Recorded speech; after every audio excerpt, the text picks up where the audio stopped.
Joining me live now is the Liberal Senator Andrew Bragg, widely tipped to be a senior frontbencher in the shadow cabinet. Andrew Bragg, thanks for your time. Do you think the coalition's back on now? Andrew? Well, I think it's been an interesting week, to say the least, but I do think that what this has shown is that Susan Lee has the capacity to steady the ship, and I think she's done a great job in the first couple of weeks in very trying professional and personal circumstances.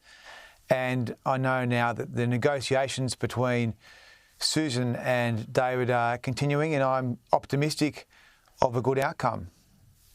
Well, I reported at the top of the program that you spoke up in the Liberal Party room, you and others, with your concerns around the Nationals leading the Liberals in terms of policy, leading them by the nose. But that's exactly what's happened again here, isn't it? We are strong believers that the proposals on the table in terms of a cross-subsidy for the bush, equalisation policies and technology-agnostic energy generation are highly desirable.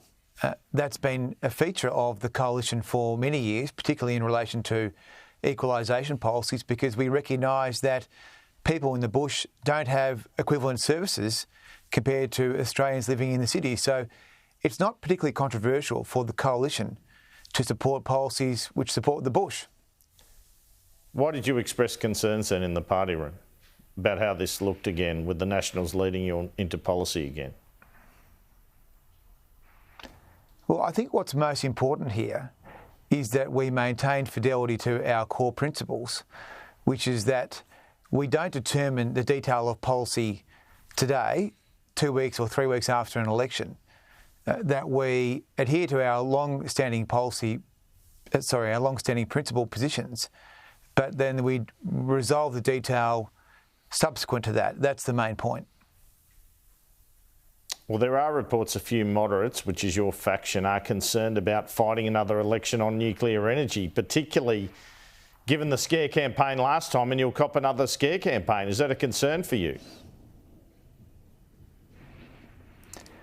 I think that all Liberals agree with the idea of technology-agnostic energy generation.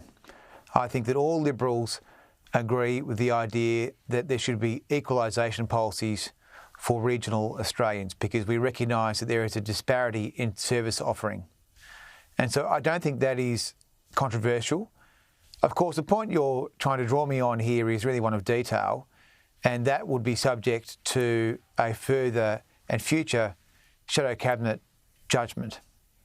How do you feel about keeping the divestiture proposal for supermarkets and hardware stores?